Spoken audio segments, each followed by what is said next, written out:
Entonces,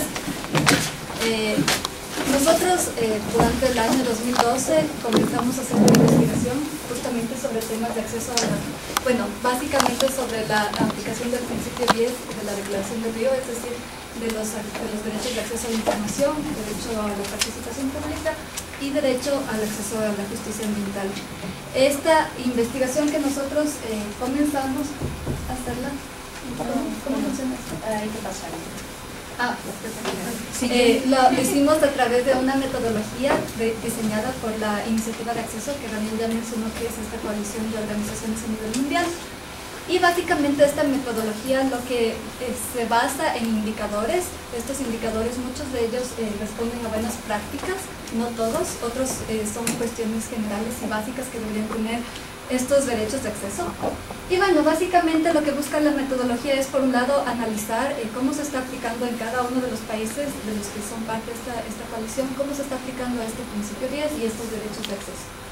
La metodología nos pidió que hagamos una investigación de 18 casos, 8 casos de acceso a la información, 6 casos de participación pública. En el caso de participación pública fue interesante porque teníamos 2 casos de la formulación de las leyes, o sea, es decir, el proceso de participación y formulación de leyes, el proceso de participación en políticas públicas y el proceso de participación en los proyectos que generan impactos ambientales. En los casos de información, bueno, fueron varios. Primero tuvimos casos de emergencias ambientales, de sistemas de monitoreo, de institucionalidades que están dedicadas a la gestión de los recursos. Y bueno, en los casos de justicia son 4 casos. 2 de ellos se refieren a daño ambiental, que no fueron directamente vinculados a daños ambientales, ya vamos a ver cuáles fueron. Uno por la denegación de participación, es decir, porque no hubo participación, y el otro un caso de denegación de acceso a la información. Gracias. Al mismo tiempo, los niveles de análisis que se requerían en esta investigación son 3. Por un lado, un análisis del marco constitucional y legal general vinculados a estos derechos. El nivel institucional, es decir, indicadores que reflejaban cómo estaba funcionando la institucionalidad y los esfuerzos, por eso se relaciona con buenas prácticas. Y la eficacia, es decir, vinculada un poco ya a la participación de las personas y, por ejemplo, la sociedad civil y los medios de comunicación. Al mismo tiempo, se dividía la investigación en categorías de acceso. Teníamos subcategorías. Los temas, que es el sector o el caso, como ya les expliqué en cada uno de los 3 derechos de acceso. Los subtemas, que básicamente son la parte legal, la parte institucional y la eficacia. Los indicadores, que era la pregunta específica que nos hacíamos en cada uno de estos temas. Y bueno, dábamos una valoración entre un rango de calificaciones de acuerdo a cómo hemos visto que se ha cumplido esta pregunta, que era el indicador. Gracias, María. Entonces, en los casos de acceso a la justicia, como les dije, son 4 los que analizamos.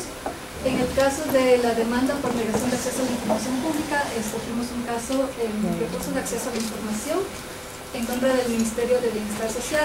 Como se trataba de información ambiental, primero encontramos que había muy pocas, muy escasas sentencias relacionadas con recursos de acceso a la información en temas específicos ambientales. Entonces, este caso es un caso que lo inició la Clínica de Derechos Humanos de la FUSE. Ellos solicitaron información sobre unas medidas que se dieron a través de una acción de amparo cuando se produjo las fumigaciones en la zona fronteriza, que estaban relacionadas con temas ambientales. Ellos no tuvieron la respuesta del Ministerio de Bienestar Social, que en ese entonces era la entidad encargada de implementar estas medidas. Y en el 2009 finalmente salió una resolución favorable diciendo que se ha negado tácitamente la información y obviamente la institución, después en ese entonces el Ministerio de Inclusión Económica y Social tenía que entregar la información requerida.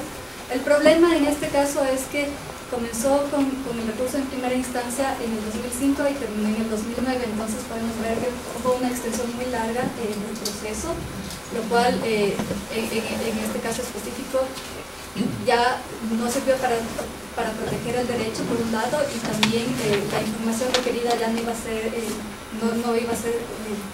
no la iban a poder utilizar como lo requerían no la solicitaron. La demanda por negación de participación, discutimos el caso de la demanda de inconstitucionalidad a la ley de minería. Como ustedes saben, la CONAIE presentó una demanda de inconstitucionalidad de esta ley alegando que justamente no se hizo la consulta legislativa. La demanda se la interpuso en marzo del 2009 y la resolución salió en marzo del 2010. Igual es un proceso bastante largo, pero en comparación con el caso primero vemos que está en unos tiempos más adecuados. Y los dos casos de daño ambiental, que en sí no fueron daño ambiental como está concebida en la ley de gestión ambiental y que Vanessa estuvo comentando, fueron por un lado unas medidas cautelares por contaminación del agua debido a la minería ilegal en Esmeraldas. Este caso fue asumido por la Defensoría del Pueblo. Ellos solicitaron esta acción de medidas cautelares independiente, la única acción, para protección de justamente los derechos a la salud, al ambiente sano, al agua y todos los derechos relacionados. Fue un proceso bastante rápido, se solicitó a inicios de marzo del 2011, o sea, se presentó el recurso a inicios de marzo del 2011 y la resolución también salió a finales de marzo, entonces fue muy rápido este proceso. Y finalmente el otro caso de daño ambiental es la acción de protección por contaminación del río Vilcabamba, por la ampliación de la carretera de Vilcabamba-Maquinara, que afectaba los derechos de la naturaleza, y que bueno, tenemos el gusto de tener a Eleanor, que más adelante también nos va a comentar el caso, porque ella fue la accionante de este caso. Y bueno, básicamente esta acción lo que buscaba es que se interpuso una demanda, una acción de protección justamente a nombre de la naturaleza del río Vilcabamba. Y bueno, fue un proceso un poco largo. La sentencia final de corte provincial es de marzo del 2011, pero el proceso no fue tan rápido o en su procesamiento como se quisiera. Entonces esos son los 4 casos que hemos analizado. Como ven, todos son casos constitucionales, es decir, no nos hemos metido, no hemos tenido la oportunidad de analizar casos penales o de daño ambiental en temas de jurisdicción civil, sino más bien todos los que hemos podido analizar en esta ocasión son casos constitucionales. Y bueno, ¿qué hemos encontrado? Como les dije, hay estas como 3 niveles grandes de análisis. El nivel legal, que es el que vamos a ver primero, y es que a nivel general en la legislación encontramos que los principios del debido proceso se encuentra el derecho a ser asistido por un abogado o por un defensor público. Es decir, todos podemos, en caso de una violación de derechos, presentar una demanda y sentirnos, en caso de que no tengamos los recursos económicos, asistidos por un defensor público, que existe ya esta figura a partir del 2008, o si no, por un abogado particular. También encontramos que en los temas ambientales existe la legitimación procesal amplia para reclamar justamente por la vulneración de derechos que estén reconocidos en la Constitución. Y principalmente con esto nos referimos al derecho al ambiente sano, que es lo que a nosotros nos interesa, y los derechos de la naturaleza, que están muy vinculados con el tema ambiental. Asimismo, vemos que las disposiciones normativas son adecuadas respecto al acceso a la justicia ambiental, es decir, se prevé que estos recursos que están en la legislación sean conocidos por instancias judiciales que resuelvan las acciones por violación de derechos constitucionales. En este caso específico, como ya lo mencioné, nos centramos en las acciones constitucionales, entonces es más fácil, sabemos que todos los jueces de primera instancia están en la posibilidad de conocer estas acciones de violación de derechos. Asimismo, vemos que a lo largo, desde el 2000 más o menos aproximadamente, ha habido un gran desarrollo normativo en temas de acceso a la justicia ambiental. Vemos que por un lado tenemos ya los delitos ambientales en el Código Penal, tenemos la acción por daño ambiental previsto en la Ley de Gestión Ambiental, tenemos las garantías constitucionales por violación de los derechos ambientales y bueno, tenemos en sede administrativa tenemos también procesos por infracciones a la normativa ambiental. Entonces vemos que hay un gran desarrollo normativo para el tema específico de acceder a la justicia en temas ambientales. Otra cosa que se analizaba mucho en esta investigación es el fortalecimiento de capacidades de tanto de los operadores judiciales como de otras instancias que están vinculadas a los temas ambientales. Y vemos que existen algunas disposiciones en la normativa en general, existen disposiciones sobre fortalecimiento de capacidades, en la ley de servicio público, en la ley específica, por ejemplo, en el Código Orgánico de la Función Judicial, igualmente en la Fiscalía tienen sus disposiciones específicas para temas de fortalecimiento de capacidades de los operadores de justicia, en la Corte Constitucional igualmente existen disposiciones específicas, pero en temas de acceso a la justicia en general, lo que no vemos es que existan disposiciones de fortalecimiento de capacidades para funcionarios públicos en temas específicamente en temas ambientales, y en temas de participación y acceso a la información también son muy escasos de disposiciones legales. Y bueno, como ya se mencionó también, en el Código Orgánico de la Función Judicial se prevé esta creación de las judicaturas del primer nivel, especializadas para conocer acciones relativas a derechos de la naturaleza y derechos del agua, que son los que están más vinculados a los temas ambientales. Es decir, ya existe la legislación, ya está previsto la creación de estas judicaturas, todavía no están creadas y bueno, algún rato probablemente van a ser creadas. A nivel institucional, lo que hemos encontrado es que las instancias judiciales en general no cuentan con suficientes capacidades, es decir, en temas de fortalecimiento de capacidades de los operadores de justicia y en recursos y en equipos, no cuentan con suficientes capacidades para poder resolver estos temas de demandas en temas ambientales, es decir, tienen mucha capacidad para otros temas, para otras demandas, pero en temas específicos ambientales no lo tienen, es decir, hay un déficit en este tema. Como ya lo mencioné, no existe, es decir, las instituciones que hemos analizado, que están vinculadas a estos procesos, nos han manifestado que en sus instituciones no se han dado procesos de capacitación en los últimos 3 años, que es lo que nosotros analizamos, relativos a temas ambientales y acceso a la información y participación, es decir, son casi inexistentes. Hay casos aislados en los que se ha dado estas capacitaciones, pero son muy pocas. Es decir, no hay procesos sistemáticos. Asimismo, en algunos casos, en la mayoría de los casos de los 4 analizados, vemos que la asignación presupuestaria a la instancia judicial es muy baja, es decir, no les alcanza para cubrir todas las necesidades que tienen, y esto seguramente incide en los procesos en que sean muy largos o que no tengan las capacidades adecuadas para poder dictar sentencias más apropiadas. Es algo que dificulta las labores de las instancias judiciales. Asimismo, bueno, esto ya es un poco relacionado con las buenas prácticas que hemos mencionado.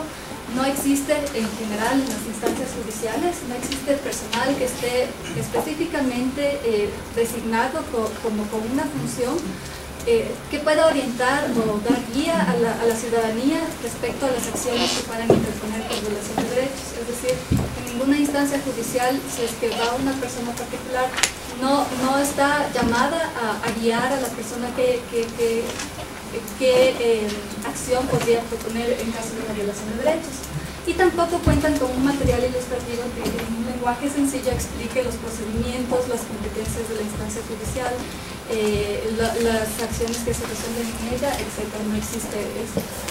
Y también vemos que existen escasas iniciativas en las que las instancias judiciales realicen procesos de capacitación a la ciudadanía sobre justamente las acciones de garantía de derechos, de los derechos que en general tienen los procedimientos judiciales que existen. Es decir, hemos encontrado un caso en el que se hizo un proceso de difusión, de capacitación a la ciudadanía justamente en derechos, que es muy interesante, pero en general esto no se da, simplemente no se da. Y ahora, a nivel de eficacia, como les mencioné hace un momento, lo que se analizaba básicamente es un poco cómo es la participación de las organizaciones de la sociedad civil en los medios de comunicación y, bueno, algunas otras cosas de la ciudadanía en general. Y vemos que en los casos analizados, los medios de comunicación y las organizaciones de la sociedad civil no han tenido un papel importante, ni siquiera casi se ha dado su presencia en los casos, es decir, durante todo el procedimiento. no ha existido ningún tipo de participación. En algunos casos los medios de comunicación lo que han hecho es difundir información sobre hechos coyunturales, pero no han dado una cobertura a todo el proceso, por ejemplo. Entonces vemos que casi no tienen ninguna participación. Asimismo, vemos que las resoluciones judiciales que se han dictado en estos casos no han sido totalmente ejecutadas. Ha habido problemas ya en la implementación de las sentencias, lo cual está ligado de alguna forma, no directamente, pero sí en la influencia que existe en los cambios de comportamiento que pueda haber en la sociedad civil o en las mismas autoridades, instituciones públicas. Es decir, a partir de la implementación de la sentencia, muy pocos han sido los casos en que el comportamiento de las personas han sido diferentes, justamente porque no ha sido totalmente implementada la sentencia. Y también hemos encontrado que el acceso a la justicia ambiental por parte de la ciudadanía es muy limitado, es decir, casi no se presentan acciones judiciales por parte de la ciudadanía, básicamente porque no tienen conocimiento de sus derechos o porque no tienen las capacidades para hacerlo. Como conocen, a pesar de que cualquier persona puede interponer una acción constitucional, por ejemplo, para protección de sus derechos, sin requerir de un abogado, normalmente no lo hacen porque no conocen ni siquiera que existe este derecho. Entonces la participación de la ciudadanía en los casos ambientales es muy limitada. Y bueno, a partir de toda esta investigación que hemos hecho y de todas estas, por un lado lo que hemos encontrado en la Constitución, que es bastante adecuado, lo que hemos encontrado a nivel institucional, que hay un poco de deficiencias y retos de fortalecerse, y también la participación de la ciudadanía, de las ONGs y los medios de comunicación, hemos planteado algunas recomendaciones. En primer lugar, en relación al tema de fortalecimiento institucional, vemos que es muy importante la especialización, es decir, que se cuenten con judicaturas especializadas en materia ambiental. Ya tenemos prevista esa disposición, ya está en el Código Orgánico de la Función Judicial. Lo único que tendría que hacerse es ya la creación de las judicaturas, como se menciona en los lugares que son más prioritarios. Probablemente no en todos los lugares sea necesario una judicatura especializada, pero hay lugares como Galápagos y la Amazonía, en Esmeraldas también, que hay muchísimos casos ambientales y que probablemente requieren una instancia especializada que tenga todas las capacidades para poder resolver de la mejor forma los casos que se les presentan.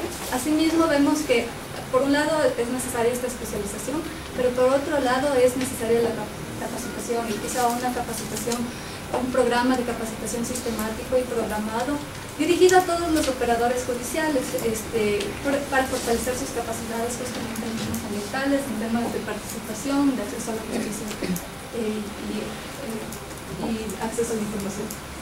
En cuanto a la entrega de información y asesoramiento a la ciudadanía, que es una buena práctica que hemos analizado, vemos que sería importante que exista material explicativo, didáctico también, en el cual se pueda establecer cuáles son los derechos, cuáles son las acciones de garantía, cuáles son los procedimientos, porque bueno, podemos encontrar esa información en las leyes, pero la mayoría de las personas no lo van a entender. Entonces es necesario ir más allá de lo que ya tenemos y plantearlo en una forma, en un lenguaje que sea accesible a toda la población. Asimismo, sería ideal, sería adecuado que en las instancias judiciales exista una persona encargada de poder orientar a la ciudadanía sobre las acciones que puede poner o que le pueda orientar en caso de una violación de sus derechos o de cualquier derecho que sea, puede ser de la naturaleza incluso, que le puedan orientar más o menos qué se podría hacer en este caso. Otra cosa clave en relación a temas de acceso a la justicia ambiental es la construcción de capacidades de la ciudadanía, justamente para que puedan acceder a la justicia. Y al mismo tiempo lo que hemos pensado es que se podría hacer, por un lado, a través de una capacitación, a través de varias instituciones, pueden ser las instituciones judiciales, también las organizaciones de la sociedad civil están llamadas a fortalecer estas capacidades de la ciudadanía, pero también se podría ir más allá e incluso difundir las sentencias, la jurisprudencia que tenemos, que de una forma sencilla se pueda explicar qué es lo que ha pasado en ese caso, qué es lo que es, cómo se ha procedido, cuál es la sentencia, etcétera, para que de esa forma la ciudadanía se vaya apoderando de sus derechos y pueda acceder a la justicia ambiental.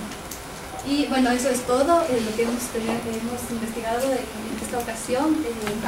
Creo que si tienen preguntas después podemos comentar. Gracias.